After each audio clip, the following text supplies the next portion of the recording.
particular event, we will be talking about how this same stratagem that was used by the Third Reich, led by Hitler himself, is also being implemented in this day and time. This is a very similar economic situation that we have been in.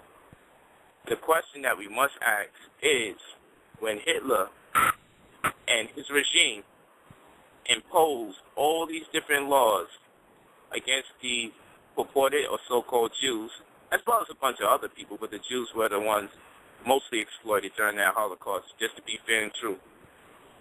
Okay? What exactly precipitated that event? What actually caused that problem? Well, the Jews at that time were actually the lower class. Okay? And there was a point in Germany's history where the lower class were beginning to fall off the radar. And at that point, just particularly around the 1920s to 1945, we find that the Jews made up pretty much the lower class, and then there was no space for the lower class, which resulted in the Jewish community being liquidated. Now, someone may say liquidated. That sounds more financial. That sounds like the issue of commerce. And that's exactly what I'm going to be going into in this particular lecture, because today we are those Jews that were persecuted in the Third Reich in this present-day Fourth Reich. We are the non-progressive right now. And before I go into greater detail in that, I'd like to expound on some things to help bring more light to this conversation. Our birth certificate represents a security on the New York Stock Exchange. Our birth certificate represents a security on the New York Stock Exchange. This security is held as a bond in the United States Treasury, and the bond is nothing more than a promissory note, or a promise that a debt will be paid at a later time. There was a point in time when America was out of debt, okay, particularly around the time, I believe, it was something like 1934 or so, where Andrew Jackson came in, because he eradicated the central banking system, the BUS 1 and BUS 2, Bank of the United States 1, Bank of the United States 2. These were centralized banks that were to oversee as well as maintain the integrity of the commercial banks. They stood as an independent commission that should have been working in the better interest of the United States as far as monetary issues are concerned, as far as fiscal policies are concerned, things pertaining to the country's budget. However, both centralized banks in the past have failed the system, not because it wasn't erected under the right principles or strategic principles, but because the bankers got greedy. And because of their greed, they worked in the better interest of themselves on a monetary level rather than the better interest of the actual people. And they created, well, before I go there, they both failed. So Andrew Jackson came in and eradicated, long story short. And I'll go into the history a little more in detail for questions, or during the course of the lecture, I'm actually going to go into it based on this whole chronology without, oversaturating the lecture with just history. All right? So now Andrew Jackson takes time out and says, no, we're going to do this ourselves. We're going to rule ourselves. The people will be in control of their lives once again. And what he meant by that was they started establishing securities on people. But yet people still had a majority shareholding of themselves, but just slightly enough.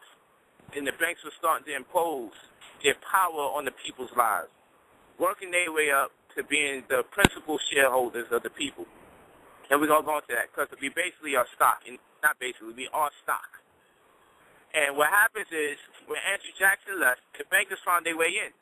By this time, people's cognition of politics was way more better than it is today. Because in that time, people were thoroughly educated in politics, thus raising their cognition in political and social sciences. So what this meant was the people knew who they should vote for and who was with them and who wasn't for them.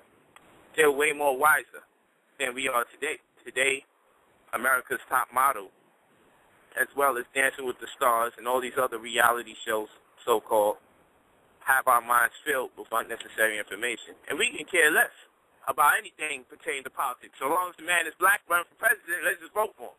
We black too. Right? So this is our mentality. We don't know nothing about what we should know about because we were waiting for the public school system and someone else to just feed us the information on a plate. And in fact, the people that we're waiting to feed us information are the very people that are exploiting us economically. So we move on, and in the future we find that America actually went into default. Technically, they went into default, but they found a way out of it. And what they did, they owed so much money to the Federal Reserve. Let's retract right now. In 1913, this is after Andrew Jackson, of course. In 1913, they initiated the Federal Reserve Act. Of course, the nation has cured or relieved itself of the national debt thanks to Andrew Jackson. But, of course, the bankers would stay there scheming all the while until they could find their way back in. And they did. When Roosevelt came in, he led the way or opened up the corridor for this maniac madness that's going on today. So anyway, in 1913, the Federal Reserve Act was initiated. And, of course, they couldn't call themselves the Bus 3 because the Bus 1 and the Bus 2 failed us. When I say bus, I'm speaking on the acronym Bank of the United States 1 and Bank of the United States 2. Both of those banking systems failed us, though they had potential, but the people were corrupt, the bankers, of course, and the families that imposed their position, their will and their power and influence in the political arena to work against the better interests of the people. So there's no way it was going to come out with a Bus 3, so they came out with something that sounded like it was a government bank, kind of similar to a centralized bank, but not quite like the other two. But little did we know, when they said Federal Reserve System, this was the system they said they was going to create to, in the better interest of the people. Little did we know federal didn't allude to the government. It sounded like something that should give you the intimation that the government actually has some kind of power. All right. So the thing at hand is the Federal Reserve, Act.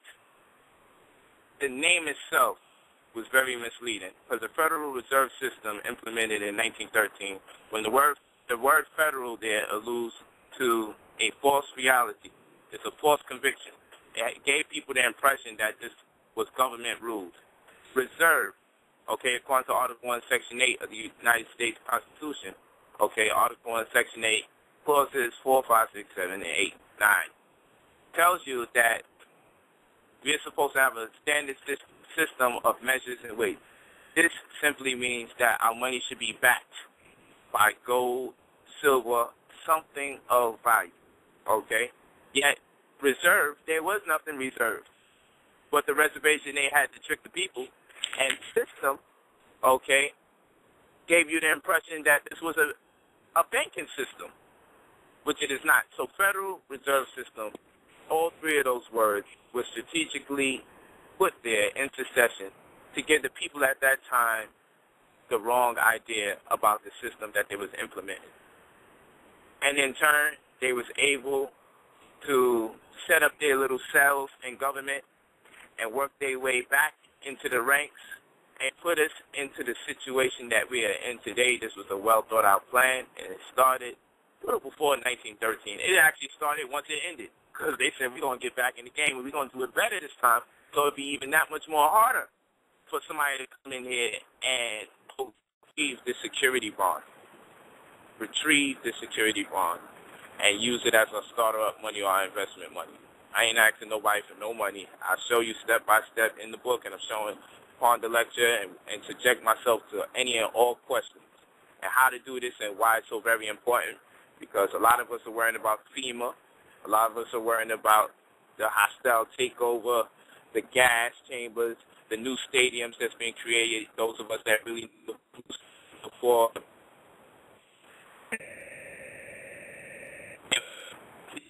I don't know. But if you're sitting here thinking that everything is sweet and aliens just going to come save us before they put that can of whoop behind on us, then you're crazy. And one way we can veer from that is to become successful, productive, and also establish true sovereignty in a greater capacity as a whole family. And just in the bonds in itself, we can actually get there.